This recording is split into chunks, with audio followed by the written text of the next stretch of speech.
Mesdames et messieurs, bonjour. Nous sommes à quelques jours de l'ouverture de la session ordinaire unique de l'Assemblée nationale. Et selon nos confrères du journal Le Sud Quotidien, cette session ordinaire unique pourrait être tout sauf un jeu de plaisir pour les trois principaux groupes parlementaires. Donc, disons avec nos confrères du journal Sud Quotidien que l'Assemblée nationale est sous la hantise de nouvelles confrontations. En effet, le bouleversement causé par le processus de candidature à la présidentielle du 25 février prochain au sein de la plupart des coalitions pourrait impacter négativement la cohésion au niveau des trois principaux groupes parlementaires, que ce soit le groupe de la majorité parlementaire Benno Bokk Yakaar ou ceux de l'opposition représentés par Yewwi Askan Wi et Wallu Sénégal. Tous sont dans l'œil du cyclone. Dans Sud Quotidien, Nando Cabral Gomis détaille les éléments qui peuvent être à l'origine des perturbations. Déjà, concernant Yewwi Askan Wi, cette coalition est sous la menace d'une scission entre Taxawu et les autres. Pour ce qui concerne le groupe Wallu, il fera face au défi des candidatures de Mamadou Lamine Diallo et Serigne Abdou Bara Dolly. Concernant maintenant le groupe de la majorité parlementaire Benno Bokk Yakaar, il fera face à l'onde de choc de la candidature de Amadou Ba. Restons avec le Premier ministre, candidat de la coalition Benno Bokk Yakaar,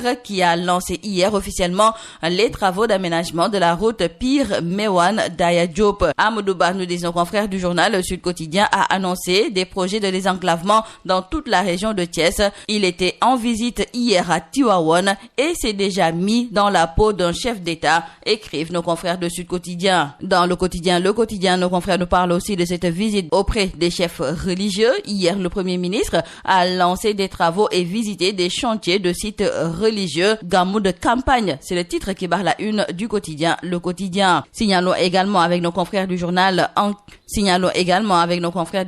Enquête que le Premier ministre a visité les chantiers de la grande mosquée de Tivaouane qui sera une merveille. Piloté par Mohamedou Makhtar Cissé, les travaux sont menés en mode fast track. La superficie totale de la mosquée a été portée à 24 000 mètres carrés avec le nouveau projet. Hier donc, le tapis rouge a été déroulé à Amadou Ba au niveau de la ville de Tivaouane et pendant ce temps, l'opposition est bloquée. Nos confrères du quotidien Le Témoin qui en parlent écrivent que le Premier ministre, avec tous les moyens de l'État, candidat de la coalition Benno Bokk Yakaar, déroule tranquillement sa pré-campagne électorale et pendant ce temps, les leaders de l'opposition en tournée à l'intérieur du pays voient leur cortège dispersé, voire même gazé. Ce qui fait dire à nos confrères du journal L'Info qu'il y a des inégalités concernant cette pré-campagne. En effet, le candidat de la coalition Benno Bokk Yakaar a pu dérouler à sa guise et avec tous les égards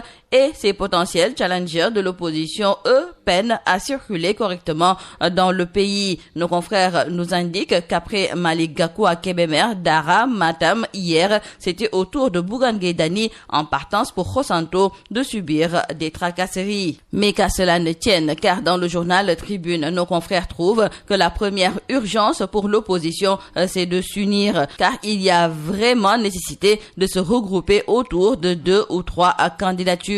Pour nos confrères du journal Tribune, l'opposition doit s'unir pour faire face à un candidat contesté de la mouvance présidentielle. Et justement, pour la présidentielle de 2024, nos confrères du journal Walf Quotidien notent que le parti PASTEF sera acquitté au double. Restons avec le parti PASTEF et plus précisément avec son leader, car à en croire Cheikh Tidiane Dièye, Ousmane Sonko est le seul qui peut faire face au système actuel. Le président de la plateforme Avenir Sénégal bi ñu bëgg s'est entretenu donc avec nos confrères du journal Yor Yor Bi et il revient sur la renonciation de sa candidature. Il veut soutenir celle de Sonko. Pour lui, Ousmane Sonko est un homme de valeur et de vertu qu'il a appris à connaître et respecter pour son courage, son patriotisme, sa ténacité et sa ferme volonté de changer le destin du Sénégal et de l'Afrique. La visite du chef de l'État Macky Sall à New York n'a pas été de tout repos. Nos confrères du journal L'Obs relèvent les manifestations contre Macky Sall à l'étranger. Macky, une fin chahutée, c'est d'ailleurs le titre qui barre la une du journal L'Observateur. Nos confrères donc reviennent sur le camouflet de New York et l'alerte sur l'image de la démocratie. Parlons à présent de la migration irrégulière avec nos confrères du journal 24 heures. Ces derniers nous signalent que le patrouilleur Wallo de la Marine nationale, avec le soutien de l'armée de l'air, a arraisonné le 19 septembre 2023 à 120 km au large de Dakar 2 pirogues transportant 167 candidats à la migration irrégulière. Et il faut dire qu'ici au Sénégal, l'éclatement social qui a émergé dans le pays a provoqué un plus grand mécontentement et une multiplication de la migration irrégulière. Dans le journal Point Actu, nos confrères accueillent dans leur colonne Annette Seck Ndiaye, ministre auprès du ministre des Affaires étrangères et des Sénégalais de l'extérieur. Elle revient sur le profil du migrant, un profil qui, au fil du temps, a changé car maintenant ce sont des commerçants nantis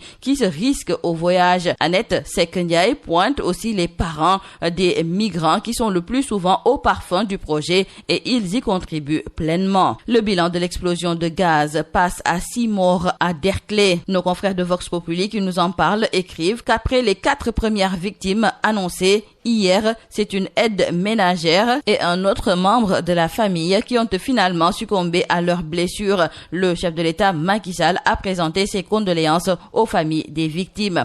Terminons par nos confrères du journal Libération qui nous parlent de cette affaire de faux kidnapping. En effet, Yolande Silla, âgée de 27 ans, a planifié son enlèvement avec demande de rançon pour soutirer de l'argent à Mohamed Saba et c'est Saïd Hamza Faye qui jouait le rôle du ravisseur.